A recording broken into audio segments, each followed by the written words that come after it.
आप सभी पत्रकार बंधुओं का हार्दिक स्वागत है।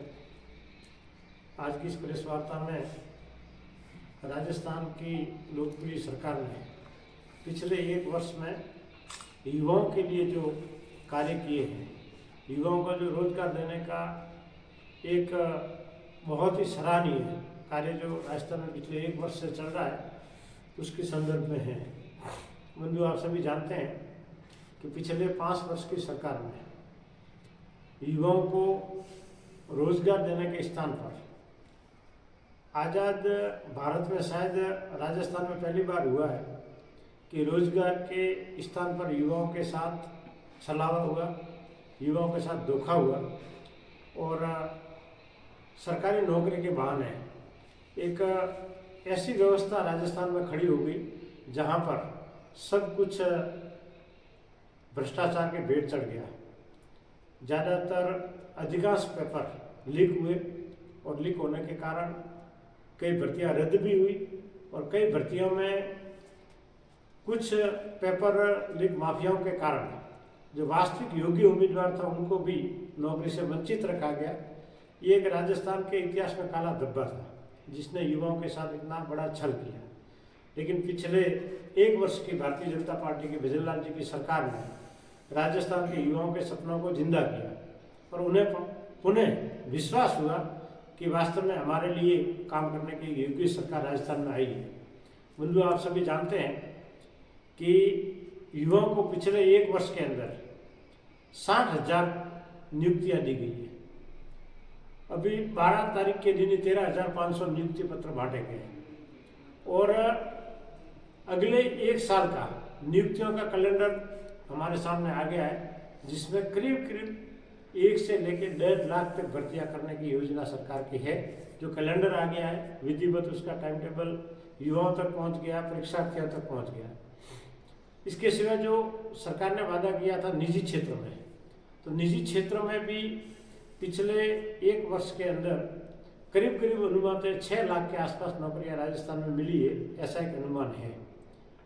तो बंधुओं, युवाओं के लिए वर्तमान सरकार भारतीय जनता पार्टी की भजनलाल जी की सरकार ने जो काम किया है वो शायद राजस्थान के इतिहास में एक वर्ष के अंदर और किसी सरकार ने नहीं किया। आप सभी से हमारा ये निवेदन है कि हमारे युवाओं तक ये संदेश पहुंचे और युवाओं के अंदर विश्वास पैदा हो कि इस सरकार के अंदर हमारे रोजगार के लिए बहुत बड़े अवसर है। हम उसकी पूर्ण तैयारी करें और पूरी तैयारी के साथ आने वाली परीक्षाओं में ज़्यादा से ज़्यादा सम्मिलित होकर आपकी योग्यता के अनुसार रोजगार प्राप्त करें। इसी निमित्त आज आप सभी को हमने निमंत्रित किया था। आप सभी का बहुत बहुत धन्यवाद। सर, सांचौर जिले को लेकर एक सवाल है। भाजपा सरकार के द्वारा 1.5 साल से व्यवस्थित रूप से चल रहे सांचौर जिले को समाप्त कर दिया है। आप क्या मानते हैं कि सरकार का सही निर्णय था? देखिए, जिले की जो पूरी व्यवस्था रखी गई थी उस समय पिछली सरकार ने जो जिलों को बनाया था उसमें मापदंडों के अनुसार जिले नहीं बनाए गए। राजनीतिक हित के लिए जिलों का निर्माण हुआ था। जहां मापदंड नहीं थे, उनको जहां सरकारी हित हो रहा था वहां पर उन्होंने जिलों की घोषणा की। हम सभी जानते हैं, विशेषकर सांचौर के लिए मैं आपसे यही निवेदन करना चाहूँगा कि मुख्यमंत्री जी स्वयं ने कहा था कि आप तो सो रहे थे, हमने आपको जिला दे दिया। तो एक हम सभी ये बात मान सकते हैं कि सो रहे थे, जिला दे दिया, तो वो जिला क्यों दिया? उनको ऐसा सांचौर से क्या प्रेम था?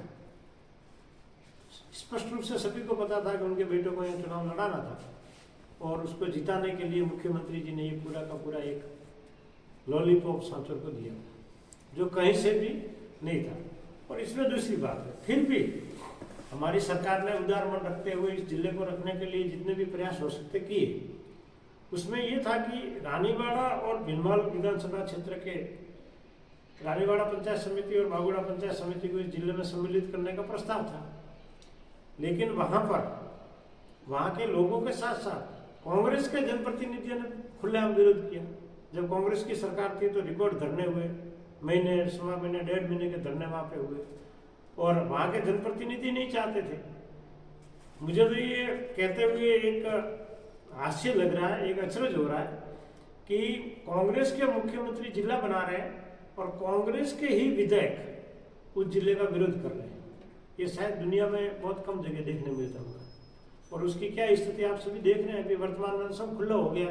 रतन जी, देवासी, सुखराम जी, इनके खूब सारे बयान आए आप सभी के सामने, मीडिया के सामने, जनता के सामने। तो ये पूरा का पूरा जो एक जिले को बनाना, लोग के कारण नहीं रखना, लड़ाई के कारण, इसमें भारतीय जनता पार्टी की तरफ से कहीं भी ऐसा नहीं है कि वो जिला समाप्त करना चाहते थी। भारतीय जनता पार्टी के सभी जनप्रतिनिधियों ने और सरकार के सभी, हमारी जहाँ भी चर्चा हुई, सभी ने ये बोला कि मापदंड में अगर आ जाता तो हम करेंगे। तो आपके सामने रानीवाड़ा और बागोड़ा नहीं रहेंगे तो केवल सांचौर विधानसभा का जिला बनाना संभव किसी सरकार के लिए, भारतीय जनता पार्टी ने कोई सरकार ऐसा नहीं कर सकती। एक विधानसभा का एक जिला देना लगभग असंभव है। जैसे आपकी सरकार अभी कोई नया जिला बनाएगी, सांचौर को तोड़ दिया है तो भीलमाल को बना सकती है? अभी ऐसा कोई प्रस्ताव नहीं है। अभी तो सरकार को 1 साल हुआ, अगले 4 साल है। अगर सरकार को ऐसा लगेगा कि भाई जिलों की आवश्यकता पड़ेगी और लोगों की मांग होगी तो सरकार उस पर विचार करेगी, लेकिन अभी उस पर कोई ऐसा। आपकी सरकार में एक ऐसा ही भर्ती का एक मेन मुद्दा था, उस पर बैक फुट आने का कारण ऐसा ही भर्ती का मुद्दा हम सभी रोज समाचार पत्रों में पढ़ रहे हैं। सरकार की तरफ से भी स्पष्टीकरण आया, कोर्ट भी इसके अंदर बार बार संज्ञान ले रहा है। हमारे सामने सबके एसआई भर्ती में नकल हुई थी, ये स्थापित हो रहा है। डमी अभ्यर्थियों ने परीक्षा दी, ये भी सत्यापित हो रहा है। लेकिन सभी इसमें इन्वॉल्व है, वो नहीं हो रहा है। अब सरकार उसकी जांच करवा रही है कि कितने लोग हैं जो इस बैक फुट से, पिछले के दरवाजे से भर्ती में हुए। अगर वो संख्या मामूली होगी तो जो वास्तविक उम्मीदवार है उनके साथ अन्याय कैसे हो सकता है? तो उसकी जांच चल रही है। अगर बहुत ज़्यादा इसमें घोटाला है तो सरकार निश्चित रूप से भर्ती रद्द करेगी, और मामूली है तो जो जिन्होंने गलत काम किया उनको सजा देकर बाकी सबको नियुक्तियां देगी। ऐसा वर्तमान में लग रहा है। आगे इसमें कोर्ट की भी राय रहेगी, सरकार की भी राय रहेगी, जांच अधिकारी, जांच, ये सब एंगल होने के बाद में इसमें स्पष्ट रूप दिखेगा।